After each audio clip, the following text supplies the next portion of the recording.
I'm going to read you my second story. I wrote this while I was sitting in the cafeteria at BYU. I believe it was my first story I ever wrote. Anyway, I walked in the forest. Paul Snyder was nearly 6 feet tall and just shy of 300 pounds. His dark brown hair was still thick at the age of 52. He had a clean-shaven face and light brown eyes. It was Tuesday. His workday was long and hard. He was exhausted. All he wanted to do was go home, eat, sit in his recliner, and zone out while watching some television. He just wanted to relax. When he arrived home, he parked his Ford F-150 outside the garage. His garage space had been used for storage and had been for a number of years. When he and his second wife first bought the house, they planned to build an outshed to store their unused belongings. It never happened. Paul put the shift lever into park, opened the door, and got out. He walked into the house where there was no smell of food. His wife was not in the kitchen where she should have been. His wife knew that dinner was to be ready when he came home from work. What the hell had she been doing all day? Peggy Sue Snyder, Paul called out.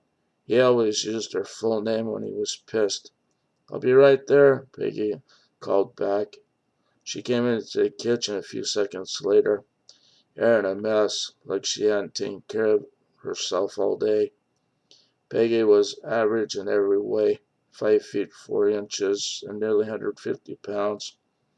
Her hair was shoulder length and light brown. Her eyes were a pale blue. Nothing to write home about, especially after 6 years of marriage. What the hell you been doing all day? Where the hell is my dinner? Paul asked angrily. I'm sorry, dear, I lost track of time, Peggy responded nervously. She knew she had done wrong. I asked, what have you been doing all day? Paul asked again, anger growing. I expect dinner to be ready when I get home. I work long hours to give you the things you want and to put a roof over your head. Is it too difficult for you to have dinner ready for me? He demanded. He backhanded his wife across the face. She needed to be punished for her neglect. Well, answer me. What the hell have you been doing all day? You look like shit, Paul yelled. He backhanded her again. I get involved with a computer game and lost track of time, Peggy sobbed. I'm sorry. I'll work on dinner right away.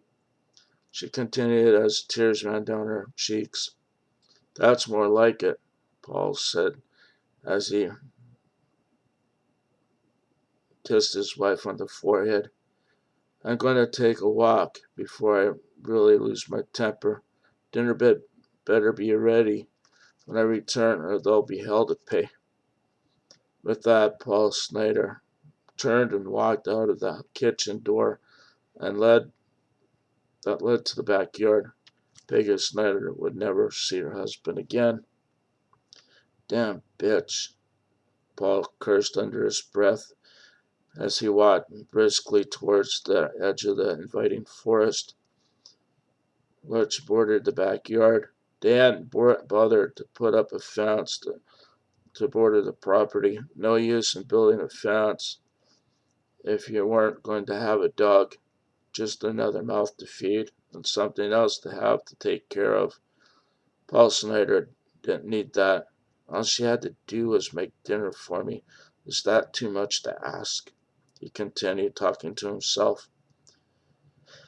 The forest was becoming a dark green, almost black, a silhouette against the darkening clear blue sky. If he would have, if he wouldn't have been so angry and turned around, he would have seen the sun going down behind the houses in the neighborhood, like a peaceful giant laying down to sleep. He would have noticed the mixture of the red and orange sky, and would have found peace in its beauty. But he was beyond comfort, beyond loving, beyond forgiving. He was angry. As Paul Snyder walked into the forest, he didn't notice the terrifying evil that rested in the forest that night. The blackness that began to pull him in. "I want to beat that bitch when I return," Paul said to himself as he walked deeper into the forest. Deeper, deeper, deeper. His anger wouldn't allow him to feel the trees close in behind him as if to capture him, nor to feel the branches reach out like dark evil hands. Deeper, deeper, deeper. He walked into that blackness, into the bosom of the evil that resided in the forest that night. The deeper he went, the angrier he became. He kept walking, as if hypnotized. There was a thickness to the air that Paul did not notice. His mind was someplace else, fantasizing of hurting his wife and maybe even killing her. She needed to pay for her laziness. Deeper, deeper, deeper, never to return. The evil hands of the trees reached out and grabbed the four limbs of Paul Snyder and pulled against each other.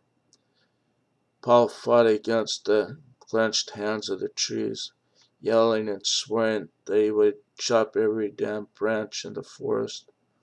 The harder he fought, the tighter his hands gripped until his limbs were taken out of their roots.